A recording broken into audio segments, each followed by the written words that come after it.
Hi there, Janet Fritz here for Galaxy Girl Creations. Welcome to my channel.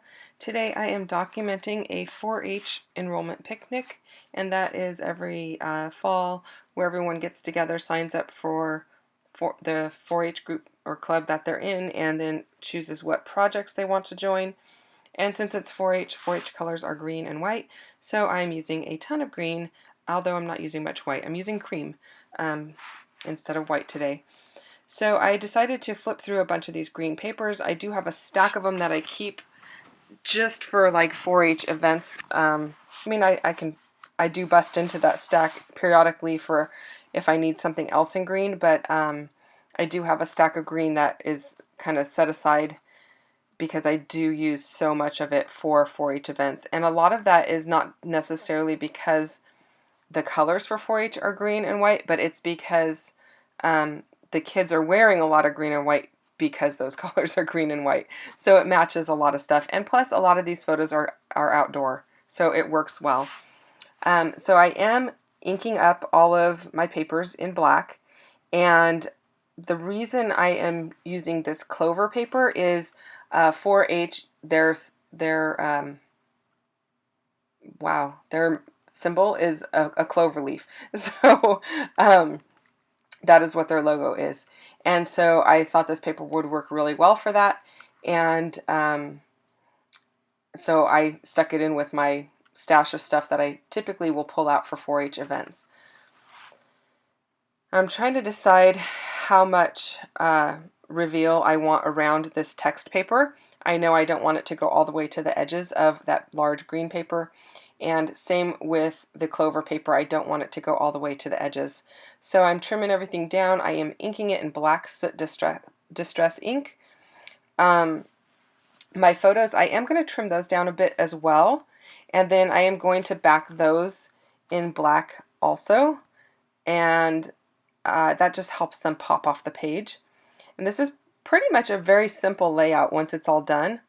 I am pulling in this black paper to create more of a black border around the text paper, but I did have to trim that down, so I had to re-ink it because it was a little bit whiter than the 8.5 by 11 black sheet. So I went ahead and trimmed it down, and now I am just backing my photos with the black paper. Now you might be wondering why I put those right in the center instead of all the way up to the edge, because I decided I was going to gut this paper to use behind the text paper, so why not use it to back my photos as well. So I'm pretty much just like I would a 12 by 12. I'm gutting the paper, using it to create that border around my photos, and then also using it to create a border around the text paper. So that's a good way to utilize a sheet of paper and not waste the center of it, and not have to break into another piece of black paper or anything like that. And then I'm trying to find two black strips of paper that are the same black, because not all blacks are created equal, just like not all whites are created equal. The color saturation can be very different. Some might have more of a blue base or a red base, and it definitely shows up on your layout. Just like whites, some whites are cooler and some whites are warmer. So I wanted to find something that was a good match. And then I decided to go ahead and back my entire layout on black. So everything pretty much on this layout has a black border around it, and I really like how it looks. It's very clean, it's very bold, and it just frames everything really nicely. And rather than waste the inside of that paper, I just put that in my scrap bin so I can use it again. If I hadn't already backed the text paper and my photos and such, I could have used the center of that 12 by 12, but since I already had that done before I made the decision to back the entire layout, I will just save that piece for another layout. So the photos basically there are the kids signing up for 4-H and for the projects they want, as I mentioned before. We always also have a potluck picnic at that event and games that are going on.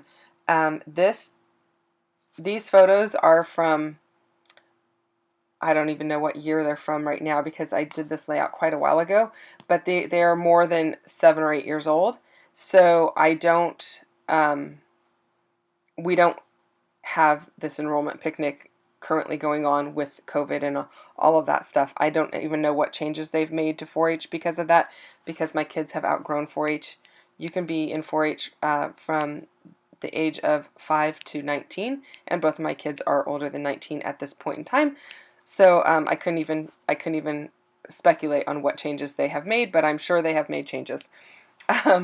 So again, the photos are old, so the picnic is old, not happening currently. I am using these chalkboard type letters. They're not chalkboard in the sense that you can write on them. They look like they have been written on already.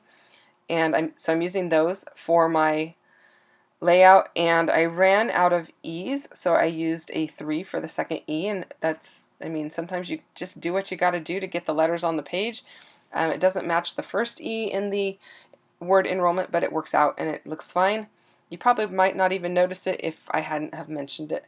And now I'm going to add a few embellishments. I've opened up my green bin of ephemera, stickers, chipboard. It's the catch-all for the green.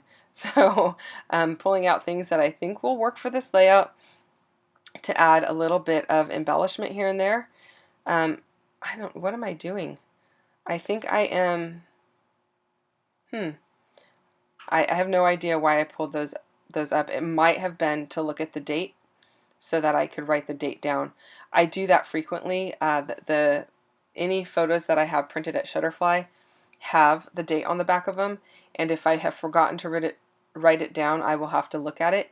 And I strongly encourage you to note the date on your layout or on the back of your layout at the beginning when you start, or while you're in the process, because a lot of times I forget to put the date on it, and when I go to file my layouts, when I have a huge stack and it doesn't have a date on it, I have to end up either pulling my layout apart or going back to my computer to search out what date those photos were taken, and it's extremely annoying.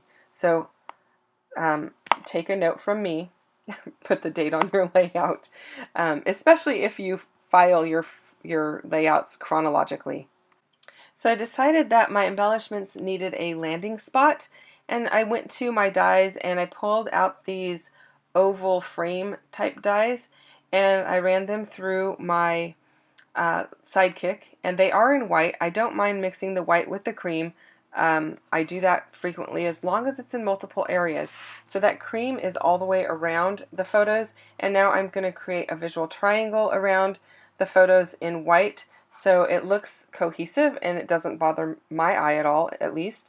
Hopefully it doesn't bother yours either. If it does, cut yours in cream. So I went ahead and inked them in black just like everything else on this layout, and then I decided that I could go ahead and build my embellishment clusters on top of those little oval frames, and I like the way that looks a lot better. I am sticking some stickers down. That bottom one there says bucket list. A lot of times the kids will make a list before they go to the enrollment picnic of what projects they want to be included in. And sometimes a project might have a limit of how many people can be in it, so they want to get there early and get signed up so that they make sure they get the projects that they want to do for the year. So I thought bucket list worked out really well. I'm just adding some little banner flags and some circles there, trying to get things all basically into these little groupings with lots of different green. And when you're working on a monochromatic layout, I feel like if you pull a lot of different things in the same color but different shades, that's what gives you the best results for a monochromatic layout. If it was all the exact same green, it wouldn't have any dimension, and it wouldn't have very much differentiation between the pieces. You wouldn't be able to see them. Your eye would kind of group them as one big lump instead of multiple pieces together. So that is the theory that I work with, at least, and it has worked out well for me so far.